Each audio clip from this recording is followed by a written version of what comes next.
అనగనగా బద్వేలు అనే ఒక చిన్న గ్రామంలో దానయ్య అనే ఒక పేద రైతు అతని భార్య సత్తెమ్మ ఉండేవారు. అతనికి గల కొద్దిపాటి పొలం మీద వచ్చే ఆదాయం అతని కుటుంబానికి ఏమాత్రం సరిపోయేది కాదు. అందువల్ల అతను అప్పులు చేసి బాకీలు తీర్చలేని స్థితికి వస్తాడు. అలా విసిగిపోయిన దానయ్య భార్య ఒకరోజు, "ఇదిగో, నువ్వు ఇంటిని పోషించడానికి ఇప్పటివరకు చేసిన అప్పులు చాలు. నువ్వు బయటికెళ్లిన తర్వాత అప్పులోళ్ళొచ్చి మీద పడుతుంటే నాకు చాలా ఇబ్బందిగా ఉంది." నీకు తెలియందే ఉంది సత్యమ్మా, ఆ పొలం మీద వచ్చే సంపాదన మనకి ఏమాత్రం సరిపోకనే కదా నేను ఇంటిని కూడా పోషించడానికి ఎక్కడ పడితే అక్కడ అప్పులు చేశాను.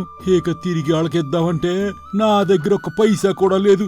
అందుకే ఆళ్ళ దగ్గర నుంచి తప్పించుకుని తిరుగుతున్నాను. సరే సరే, ఇక నుండి ఎవ్వరి దగ్గర అప్పులు చేయకు. మనకుంటే తిందాం, లేకుంటే పస్తులుందాం. మనకున్న ఆ కొద్దిపాటి పొలం అమ్మేసి ఆ అప్పులేవో తీర్చేసి మమ్మల్ని ఆ అప్పుల బాధ నుండి విముక్తిసే.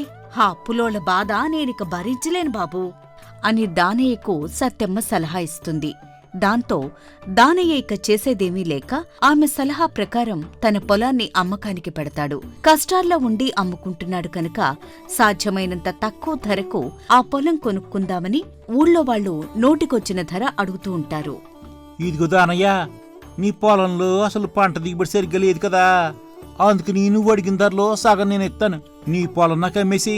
ఏక ఇది నీ దగ్గర ఉండడం వల్ల నీకు ఎటువంటి ఉపయోగం లేదు. అదేంటి, సొత్తా సగం ధరకి పొలాన్ని ఎలా అమ్మంటావు? అయినా ఈ పొలాన్ని నేను దిగుబడి రావటం లేదు, నమ్మటం లేదు. నాకు అప్పుల బాధ పెరిగిపోయి ఆ బాధ నుండి ఉపశమనం పొందడానికి పొలాన్ని అమ్ముతున్నాను. అలా అని నేను మరీ అంత తక్కువ ధరకు అమ్మలేనయ్యా. సరే అయితే నీ ఇష్టం.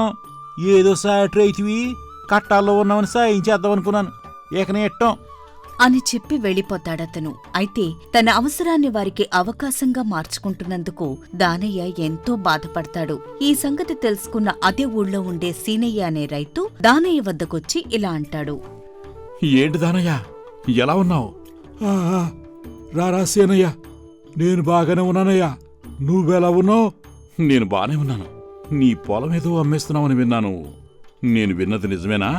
అవును సీనయ్య, అప్పులు బాధలు భరించలేక నా పొలం అమ్మేద్దాం అనుకుంటున్నాను. అయ్యో, అదేంటి?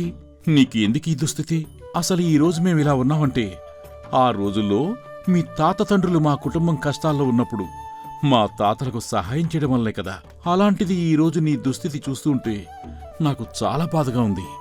ఏం చేస్తాం సేనయ్యా, కాలగమనంలో వాళ్ళ బళ్ళు వాళ్ళు అవుతాయంటే ఇదే మరి. సరేదానయ్యా, నీ పొలం నాకు అమ్మేసే. ఎందుకంటే నేను ముందు నుండి చూస్తూనే ఉన్నాను. నీ అవసరాన్ని ఆసరా చేసుకుని అందరూ చాలా తక్కువ ధరకు నీ పొలాన్ని బేరమాడుతున్నారు. నేనైతే నీ దగ్గర న్యాయమైన ధరకే నీ పొలం కొంటాను. అలాగైనా మీ తాతల రుణం తీర్చుకునే అవకాశం నాకొస్తుంది. అది విని దానయ్య చాలా సంతోషిస్తాడు. వెంటనే తన పొలాన్ని సీనయ్యకు అమ్మేసి ఆ వచ్చిన డబ్బులతో తన అప్పులన్నీ తీర్చేస్తాడు. దాంతో భార్య సత్తెమ్మ దానయ్యతో ఇలా అంటుంది. అమ్మయ్యా, మొత్తానికి ఆ దేవుడి దయవల్ల మన అప్పులన్నీ తీరిపోయాయి. ఇప్పుడు నాకు చాలా సంతోషంగా ఉంది. కానీ నువ్వేంటి ఇంకా విచారంగా ఉన్నావు? ఏం చెప్పమంటావు సత్యమ్మ, ఉన్న ఒక్క పొలం అమ్మేశాను కదా. ఇప్పుడు మన కుటుంబ పోషణకి నాకేం చెయ్యాలో తోచటం లేదు. వ్యవసాయం చేయటానికి మనకంటూ ఓ పొలం లేదు కాబట్టి ఇక నుండి నేను పక్కోళ్ళ పొలంలోకి కూలి చేయడానికి వెళ్ళాలా అని చెప్పి ఆ రోజు నుండి దానయ్య రైతు కూలీగా మారి కుటుంబ పోషణ కొరకు వేరే వారి పొలంలో పనిచేయడం మొదలు పెడతాడు. అయితే ఈ సంగతి తెలుసుకున్న సీనయ్య మళ్లీ దానయ్యను తన ఇంటికి పిలిచి ఇలా అంటాడు. అయ్యో దానయ్య, ఏంటిది? ఎంత బతికి ఇప్పుడు కూలి పని చేస్తున్నావని విన్నాను. నువ్వు పొలం పనులు చేయదలిస్తే నాకమ్మిన పొలాన్నే కౌలుకు తీసుకుని చెయ్యి. ఇక నీకు నీ కుటుంబానికి ఏ లోటు లేకుండా నేను చూస్తాను కదా అని సీనయ్య చెప్పేసరికి దానయ్య కంట్లో ఒక్కసారిగా కన్నీళ్లు తిరుగుతాయి. తిరిగి తన పొలంలోనే తాను పనిచేసుకునే అవకాశం రావడంతో దానయ్య ఇలా అంటాడు. నాకంతకు మించి అదృష్టం ఇంకేముంటుంది చెప్పండి. మీరు మా పాలిటి దేవుళ్ళంటారు. మీ మేలు ఈ జన్మలో మర్చిపోలేను బాబు అని దానయ్య ఆ రోజే సీనయ్య వద్ద పనికి కుదురుతాడు. అలా ఒకరోజు దానయ్య తాను సీనయ్యకు అమ్మిన పొలంలో దున్నుతూ ఉండగా తన నాగలికి ఏదో అడ్డు తగులుతుంది. ఇదేంటిది, నాగలికేదో అడ్డుపడింది. ఆ పలుగుతో తవ్వి చూస్తేదేంటో తెలుస్తుంది అని ఒక పలుగుతో ఆ నాగలి వద్ద తవ్వి చూస్తే అక్కడ దానయ్యకు 2 లంకె బిందెల నిండా బంగారు నాణాలు, నగలు కనిపిస్తాయి. ఇక అవి చూడగానే ఆశ్చర్యపోయిన దానయ్య తన మనసులో ఇలా అనుకుంటాడు. ఏటిది? ఎంతకాలంగా ఎంత గుప్త సంపద నా పొలంలో ఉందా? ఇది నాకెప్పుడు కనపడలేదేటప్పా. అయితే ఇప్పుడు ఇది నా పొలం కాదు కదా. నేను దీన్ని ఆ సేనయ్యకి అమ్మేశాను కాబట్టి ఇక ఈ పొలంలో ఏం దొరికినా ఆ సేనయ్యకే దక్కుతుంది. కాబట్టి నేను దీన్ని తీసుకెళ్లి ఆ సేనయ్యకి అప్పచెప్తాను అని దానయ్య చాలా నిజాయితీగా ఆలోచించి వెంటనే ఆ 2 బిందెలను తన భుజానికెత్తుకుని తిన్నగా సీనయ్య ఇంటికి తెచ్చి అతని ముందు పెట్టి ఇలా అంటాడు. సేనయ్యా, ఓ సేనయ్యా, ఈరోజు పొలంలో దుక్కి దున్నుతుంటే ఇదిగో ఈ బిందెలు నాకు పొలంలో దొరికాయి. ఇవి తీసుకోండి. ఇక నేను ఎడ్లను పొలంలో వదిలొచ్చాను, వెంటనే వెళ్ళిపోవాలా అని అంటాడు దానయ్య. అయితే ఆ బిందెలు చూసి ఆశ్చర్యపోయిన సీనయ్య ఆ దానయ్య నిజాయితీని మెచ్చుకుంటూ, దానయ్య, నీ నిజాయితీకి నేను ఏమని చెప్పాలి? నీకు ఇంత ధనం దొరికితే అది నువ్వు తీసుకోకుండా తెచ్చి నాకిచ్చావు చూడు, నాకు చాలా సంతోషంగా ఉంది. అయితే ఇవి దొరికింది నీకు, ఇక అవి దొరికినవి కూడా నీ పొలంలోనే కనుక న్యాయంగా చెప్పాలంటే ఈ బిందెలు నీవే, నువ్వే ఉంచుకో. అదేంటి సేనయ్య బాబు, ఆ పొలం నేను మీకు అమ్మేశాను కదా, ఇక అది నాదెట్టా అవుతుంది? అందులో ఏం దొరికినా అదంతా మీదే బాబు. మీ దయ వల్ల ఆ పొలంలోనే పని చేసుకునే అవకాశం నాకు వచ్చింది. లేదంటే మీరు ఇదే పని ఇంకెవరి చేతనైనా చేయించుకునేవారు కదా. కాబట్టి ఈ సంపద అంతా మీదే. చూడు దానయ్య, ఆ పొలంలో పండించుకునే హక్కు మాత్రమే నేను కొన్నాను కాని అందులో దొరికే ఇలాంటి నిధి నిక్షేపాలను ధర ఇచ్చి నేను కొన్నానా? పైగా ఇది మీ తాతల నాటి ఆస్తి. అంతేకాకుండా ఈ పొలాన్ని కౌలుకు తీసుకుని ఎవరు సాగు చేస్తే దాని నుండి వచ్చే ప్రతి సంపద వారికే చెందుతుంది. అది న్యాయం. ఇప్పుడు నేను న్యాయం తప్పి నడిస్తే ఆ దేవుడు నన్ను క్షమించడయ్యా. నేను చెప్పేది కూడా అదే బాబు. నాది కాని సంపద నేను తీసుకుంటే ఆ దేవుడు నన్ను క్షమిస్తాడా? అది ధర్మం కాదు కదా. సరే అయితే ఏది ధర్మమో ఏది న్యాయమో మనం ఆ న్యాయాధికారి వద్దకే వెళ్ళి తెలుసుకుందాం అని అంటాడు సీనయ్య. దాంతో తామిద్దరికీ న్యాయం చేయమని వాళ్లు గ్రామాధికారి వద్దకు వెళ్లి తమ సమస్య చెప్పుకుంటారు. ఆ సమయంలో గ్రామాధికారి తమ్ముడు గోపయ్య కూడా అక్కడే ఉంటాడు. అయితే అంతా విన్న ఆ గ్రామాధికారి ఆశ్చర్యపోయి ఇలా అంటాడు. ఇంతవరకు నా దగ్గరికి వచ్చిన వారంతా ఆస్తి నాకు కావాలి అంటే నాకు కావాలని వాదించిన వారే కాని మీలా ఇలా దొరికిన సంపద నాది కాదు అంటే నాది కాదు అని వాదించేవారిని మొట్టమొదటిసారిగా మిమ్మల్ని చూస్తున్నాను. అయ్యా, ఈ సేనయ్య నేను కష్టంలో ఉన్నప్పుడు నన్ను ఆదుకున్నాడు బాబు. నా పొలంలోనే నాకు తిరిగి మళ్లీ పని కల్పించాడు. ఇప్పుడు నేను అన్యాయం చెయ్యాలి అని అనుకోవడం లేదు. కాబట్టి మీరే సరైన న్యాయం చెప్పండయ్యా.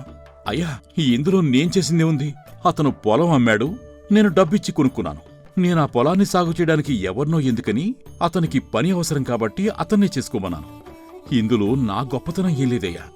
దయచేసి మీరే సరైన తీర్పు చెప్పండి అని వాళ్ళు అనటంతో కొంచెంసేపు ఆలోచించిన న్యాయాధికారి వారితో ఇలా అంటాడు. అయినా దీనికింత గొడవ దేనికయ్యా? మీకు 2 లంకె బిందెలు దొరికాయని చెప్పారు కదా. మీరిద్దరూ చెరొక బిందె తీసుకుంటే మీలో ఎవరికీ అన్యాయం ఉండదు కదా అని అంటాడు న్యాయాధికారి. అయితే అందుకు వాళ్ళిద్దరూ ఒప్పుకోరు.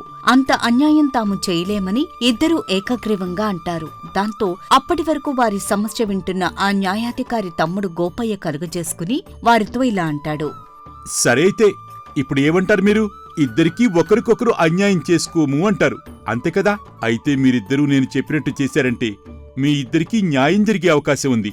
మరి చేస్తారా అని అనడంతో అక్కడున్న వాళ్లంతా ఒకరి ముఖాలొకరు చూసుకుంటారు. దాంతో సీనయ్య ఇలా అంటాడు. మా ఇద్దరికీ న్యాయం జరుగుతుందంటే మీరు ఏం చేయమంటే చేస్తామండి. మమ్మల్ని ఏం చేయమంటారో మీరే చెప్పండి.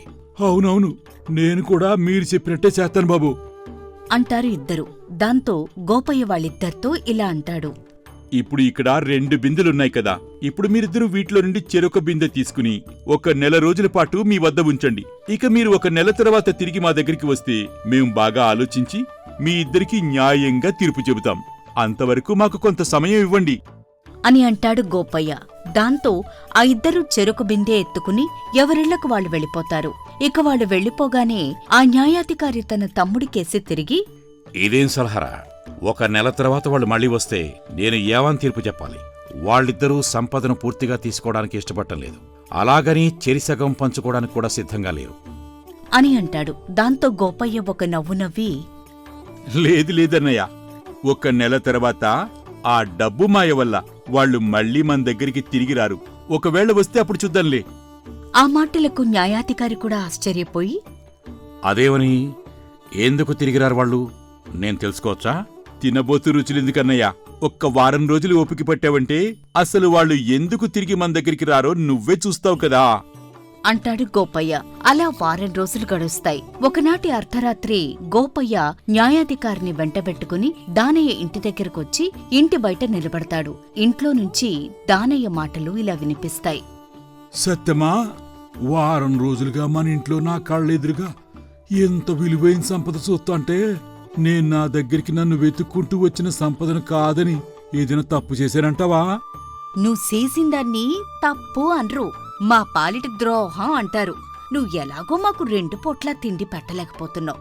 కనీసం ఆ దేవుడు మనపై దయ తెలిసి ఇంత సంపద మన ఇంటికి పంపితే ఆ న్యాయాధికారి ముందు నీకొద్దు అని ఎలా చెప్పొచ్చో? నువ్వు చేసిన పని పిచ్చి పని అంటారు అని చాలా ఆవేశంగా భార్య దానయ్యను తిడుతూ ఉంటుంది. దాంతో దానయ్య కూడా తాను చేసిన పనికి పశ్చాత్తాపడుతూ తన ఎదురుగా ఉన్న ఆ లంకబిందెను చూస్తూ ఇలా అంటాడు. నిజమే సత్యమా, నేను చేసిన పని నిజంగానే పిచ్చి పని. ఎందుకంటే కట్టపడదామంటే ఇంతకు ముందులా నాకు ఒంట్లో ఓపిక లేదు. పని చేయటం చాలా కష్టంగా ఉంటుంది. మరో పక్క పిల్లలేమో ఎదిగొస్తున్నారు. నిజానికి ఆ 2 బిందులు నేనే తీసుకుని ఉండాల్సింది. ఆ పొలం మా తాతలదే కదా, అంటే ఆ సంపద నాదే కదా. ఇదే సంపద ఆ పొలం అమ్మక ముందు దొరికితే ఎంచక్క 2 బిందులు నావే అయ్యుండేవి.